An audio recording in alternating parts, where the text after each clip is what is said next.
I believe the younger men call it ghosting. There used to be the old the Dear John letter. People today also want to do it by text. Yeah, man, do it face-to-face or over the phone. Don't give the explanation, but at least give someone the no. No, you want to do drinks on Friday?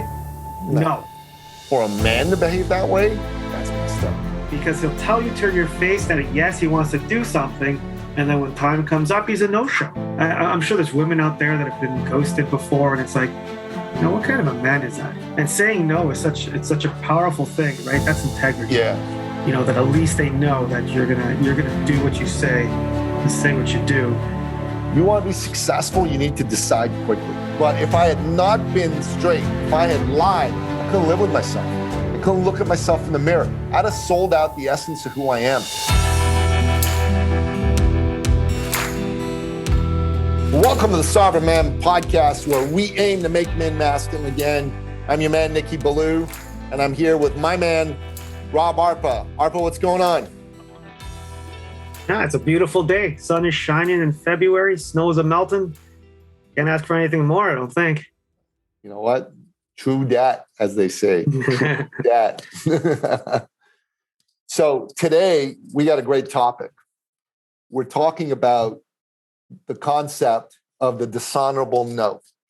And this is a valuable one for us to bring to men's attention, because there are quite a few men these days who are using the dishonorable no, and it's weakening them as men. It's having them show up as weak, wussified, pussified beta males, and not as badass warrior alpha men. So, Arpa, what is the dishonorable no? I believe the younger men call it ghosting. Ghosting. I think back in the day, there used to be the old the Dear John letter. And that's kind of evolved over the years to email, to text messaging, to write on ghosting. That's where, if you haven't experienced it yet, it's not having the courage to tell somebody no, and instead just not replying at all. Or worse, telling someone you're going to do something or meet them somewhere and then doing absolutely nothing about it. So I'm just going to tell a story for myself. There's a man that I've been friends with for near 20 years. I'm not going to mention his name. And I've known him because we've done personal development programs together. He's actually a very successful man. In his field, he's one of the top 50 in the entire country, and he does very, very well. He makes well over 7 figures a year for himself. So this is nobody's idea of a bitchy beta male, okay? And we've done courses together. I enrolled him in the Sterling Men's Weekend, which he said he was very grateful for, et cetera, et cetera. And we have, from time to time, had phone calls, gotten together, had lunch together. I consider the man a friend. And late last year, I called him. We traded a couple voicemails. Then he stopped returning my calls. And I just periodically reach out to him once every 3 weeks, 5 weeks, whatever. And after like 3 or 4 non-returns of my calls, being ghosted, I just starting to get a little paranoid. I'm going, did I do something to this guy that I'm not even aware of? Have I been a fucking idiot? Have I been a jerk? And so I wrote him a note. I said, hey, man, I noticed you're not returning my calls. Have I offended you in some way? And he sends me a note back. He goes, no, all's good. I just not up for a prospecting call. And I was so taken aback by that statement, because I don't usually call this man prospecting. I usually call him to ask how he's doing, and that's it. And then once in a while, I call him and say, we should get together. And then we get together and we eat. Now, I have, in the past, spoken to him about some of my business services. And he's always listened, but like that's happened maybe twice in 20 years. And I've also enrolled him in a couple of the men's programs that I've done. So probably had prospecting conversations or enrollment conversations over a 20-year period. Actually, I've known him since 2001, so 21-year period on 4 occasions. And he and I have had hundreds of conversations. Okay, so 4 prospecting conversations. And based on this, he decided that I'm prospecting him. And I just got to laugh. I'm like, really, man? Dude, you're not really a prospect for me. So, no offense, but I like you. I thought we were friends. And it was just weird that he wouldn't return the call. And it's the dishonorable no from my perspective, because if he were a man, he would have picked up the phone or returned my call and said, hey, Baloo, what's up? Why are you calling me? Instead of making an assumption that I was attempting to prospecting. And that's that's the long and the short of it. And as I said, this is nobody's idea of a pussified beta male, and he behaved this way. So, yeah, it's pervasive, right?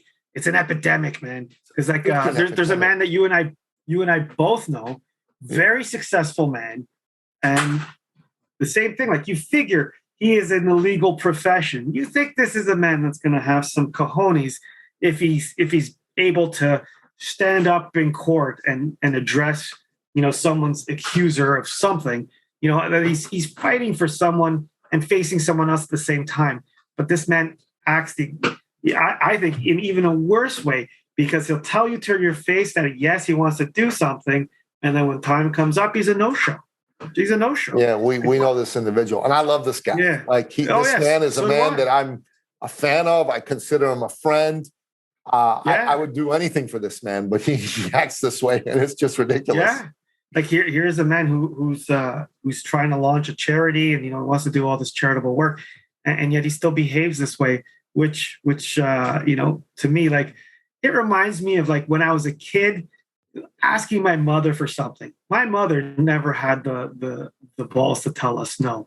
Not like my father. My father was straight up. He was like, Pops, we want to do something. Yeah, no. No. Why? That's the weird thing I found. And my sponsor, Lloyd, like we I love Lloyd, man. And anyways, so Lloyd told me one day, he goes, whatever happened, people just accepting the answer of no without an explanation. He said, Rob, when you tell someone no, for whatever the reason is, it goes, don't explain it. Because as soon as you give it an explanation, that invites this whole discussion of trying to change your mind. He goes, like, no is no. And, I think that's been lost, because, like, if you look back at our education system, and how much of a fan of our education system I am, when you're in an English class of sorts or whatever, and you've got to write this paper, they always tell you to explain everything. So everyone's been, cultured to have an explanation for every fucking decision they make. When the truth and fact is, like, no is no. No, don't, men, if you're listening to this, if there's something you don't want to do or you don't have the time for it, don't give the explanation, but at least give someone the no. No, you want to do drinks on Friday? No. Right? You don't have to explain it. Don't invite the old conversation and debate. Just straight up, no. At least that way you're not ghosting someone. Your word is still an honor, and you're not a jackass about it, So why is ghosting somebody such a fucked up thing to do, in your opinion? I think part of it is like the uncertainty is going to breed anxiety in the person that's awaiting a response, and then it leads them to think that there's something wrong with them. Like I can see how that definitely plays on someone's you play on someone's confidence. Anxieties. Yeah, and it fucks with their self-confidence. So I get that, right? Just tell them straight up. Like, I don't know. Like, I'm sure there's women out there that have been ghosted before, and it's like, no, what kind of a man is that? And saying no is such a powerful thing. And it's like, there's been a lot of times, especially with me in my industry, where we're in quite high demand now, because not that many other individuals are entering into my industry. So we get a lot of people calling, and it's the greatest feeling in the world to turn to someone and say no.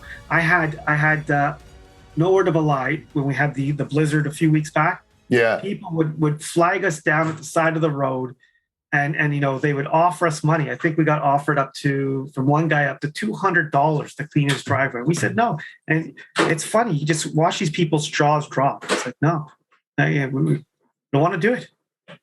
No, and it's for us anyways. We leave that interaction feeling better about ourselves. But again, that guy's not going to be like, oh, these guys are going to show up, and then we never do, right? He knows straight up that he'd have to find someone else, get him on his way. Honestly, that's the best thing that you can do is be honorable to a fella. To anybody. Yeah. Anybody. It's very important. It's very, very important. But that gives you an integrity, right? That's integrity. Yeah. Right. Yeah. So someone knows that, whether you'll work together or not, that at least they know that you're gonna do what you say and say what you do, versus being a bit of a weasel about it. Yeah. And that's what I don't get. Like, folks are being weasels. Now, the weirdest thing is when someone you've got a relationship with does that to you. And someone like this individual that we both know, I kind of know, I kind of expect him to be that way. That's how he is. That's how he shows up. So, but he's a good dude in every other respect. And, I realize that's him. It's not personal to me. That's him. But then there's this other fella that I was talking about before. I'm taking it kind of personally because I know this man. He knows me. And it's a ridiculous thing for him to say. It's a ridiculous thing for him to think.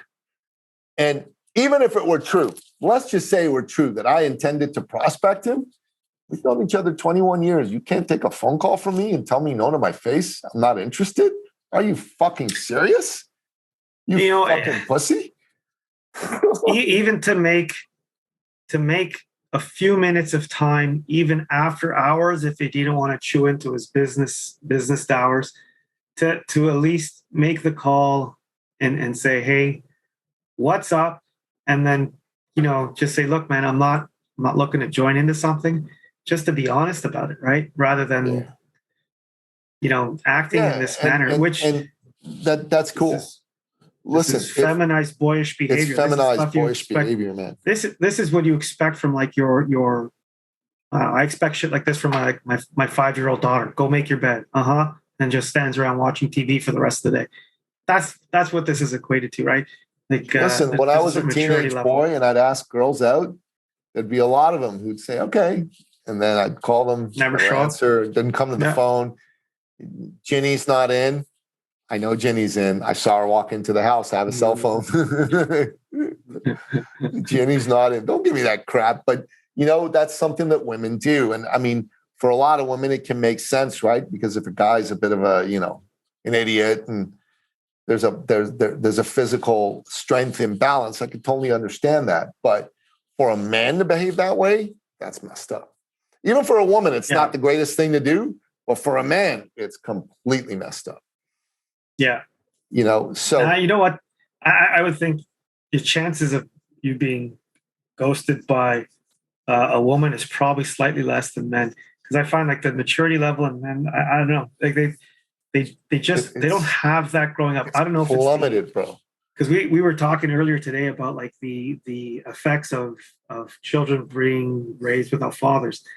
And I don't know, maybe that's a symptom of that effect, that men are not there to teach boys how to be men and be able to stand up and, tell someone else what's on their mind. This is what I'm thinking. This is what I feel.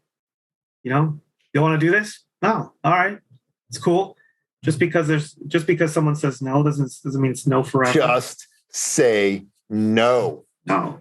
I think that should be like the challenge of a month for sure. Sure, it was Nancy Reagan's. Say no. That was Nancy Reagan's public service plan to say no to drugs, right? Just say no. No.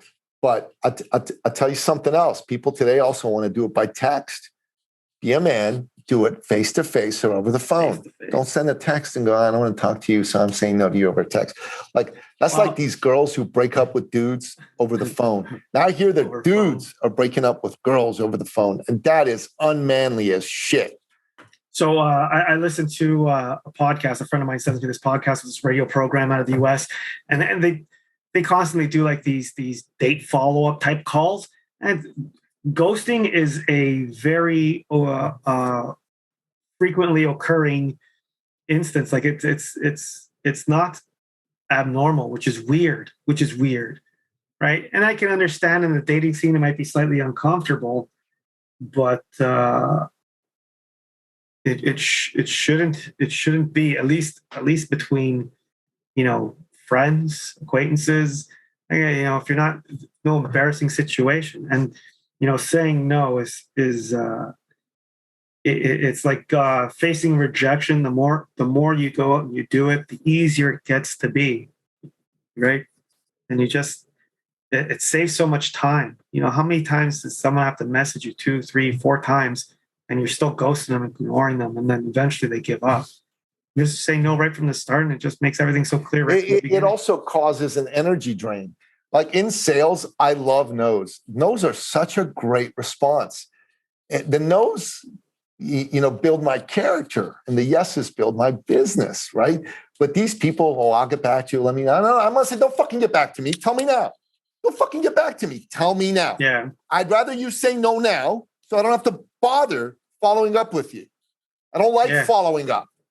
Screw follow up. Yes or no. The most successful people in life say yes or no fast. Like back in the 1890s, Napoleon Hill met with the great Andrew Carnegie. Actually, I think it was the 1910s. I'm sorry, it was in the 1890s. And he was a journalist, and he was supposed to interview him for 3 hours. And then 3 hours turned into 3 days because Andrew Carnegie asked him to stick around. At the end of it, Andrew Carnegie said, listen, I have this philosophy of success. I want to bring it out to the world. Would you be willing to spend the next 10 years of your life,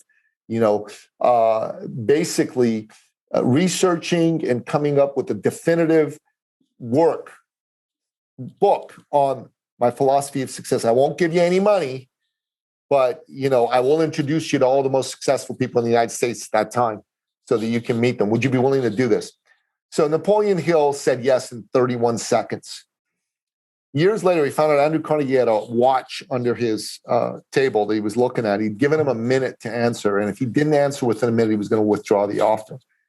That's it. And like I'm going to say to people, listen, here's the deal.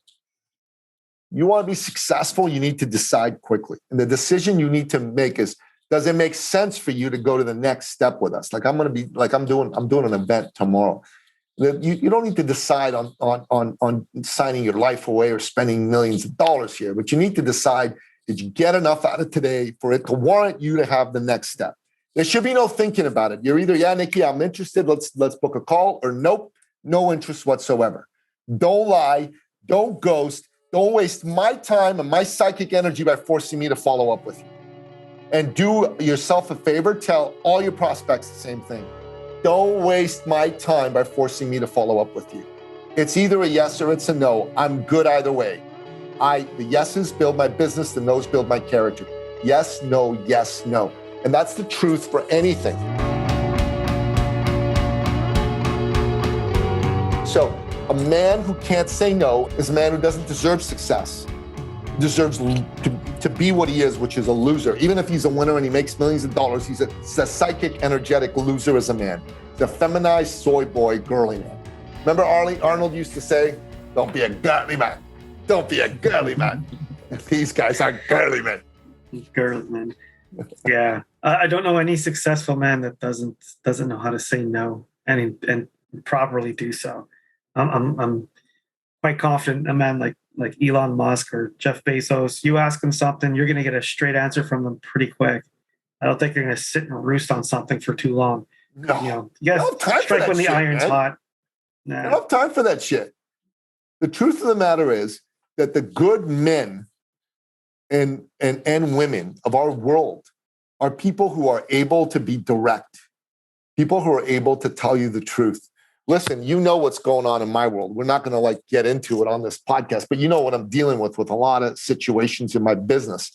And out of being straight with people, I have had some consequences that are not fun consequences. But if I had not been straight, if I had lied, or if I had tried to finesse it in some way, which a lot of folks would do, I couldn't live with myself. I couldn't look at myself in the mirror. I'd have sold out the essence of who I am. It'd be a violation of what Justin Sterling calls a term. Yeah. Right? And I don't even know it all comes out eventually anyways. It does, but I don't even know how to verbalize what that term is. But it's something like being true to myself as a term. Not letting people fucking shit all over who I am to remake me in their image. That's a fucking term. And if I had violated that term, that would have cost me more than a couple $100,000. Not that a couple $100,000 is nothing, but I can make that shit back. Right? But I'll never regain my self-respect. Never. That's gone. I give it up once, it's gone. That's it. Yeah. And then your true value as a masculine man out there is diminished. Right? How could I go tell men to come listen to Sovereign Man if I'm not a sovereign man? I would not be sovereign. I'd be giving my power up in order to have men give me money. So basically, I wouldn't be self-sufficient. I wouldn't be emotionally self-sufficient. And this has been hard on me. You know, Arpa, I've shared with you. It's not been an easy thing. Thinking about it over the last few weeks. Yeah, but you know, the more I think about it, I go, could I have done anything different? And around the margins, I could have been, you know, a little more diplomatic in how I phrased a few things. I could have not raised my voice at a couple of men. All that's true. But fundamentally, the decisions I made, I don't think I could have done anything different. I think all roads point to the same results, right? Yeah. Sure, you could have gotten to the destination a little differently, but eventually you get in the same spot. So it's better this way. Everyone should, you know, they'll be happier this way. This way, move on, build onward and upward. Onward and upward. We can't do that without saying a few no's here and there. That's for sure. Amen. So, for a man listening to this podcast, don't be a man who gives the dishonorable no. Don't ghost people. Now, I'm not saying don't ghost, you know, cold callers or telemarketers. You can ghost them all you want. That's appropriate, right? You don't need to. I tell telemarketers no all the time. I do, but like if a telemarketer says call me back, I'm not calling them back. I'm sorry, I'm just not doing it. Right? Nope. They'll call me. Oh, do you need your ducks cleaned? Nope. No, nope. I give them 3 no's. After the third one, I'm like, look, man, I'm hanging up now. That's it, done. I told you no 3 times. Yeah, I do that too. But if I don't pick up and there's a voicemail and I say, please call me back, or I get all these emails for people wanting to get on my podcast, right? My business podcast. And they go, could you do me the favor of replying to me? And I'm like, I don't know you reply. You send me an unsolicited email. I don't know you nothing. So, you know, good luck. I delete most of them. And then sometimes they send me 3-4 emails back. Why have you not gotten back in touch with me? Fuck you. Like, in my mind, it's like, fuck you. Delete again.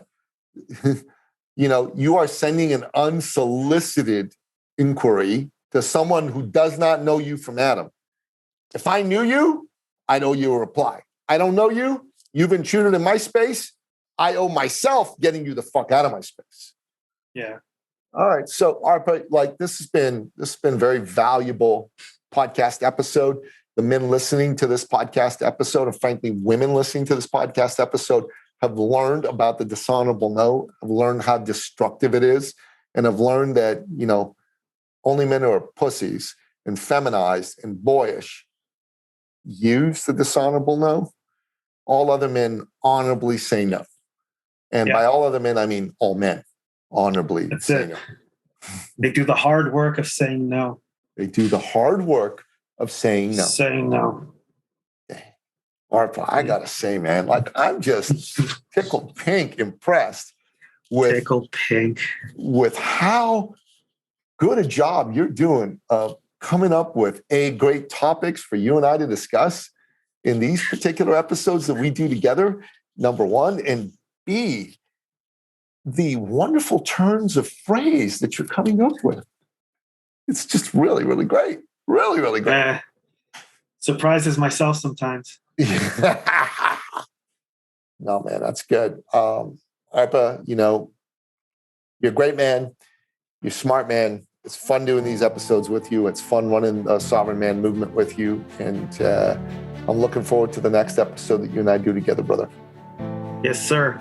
All right. I can't Catch you wait. on the flip side. Have a great day. You too. Bye. Thank you for listening to the Sovereign Man podcast. If you're ready to take charge of your life and become the man you've always wanted to be, we invite you to join the movement at sovereignman.ca.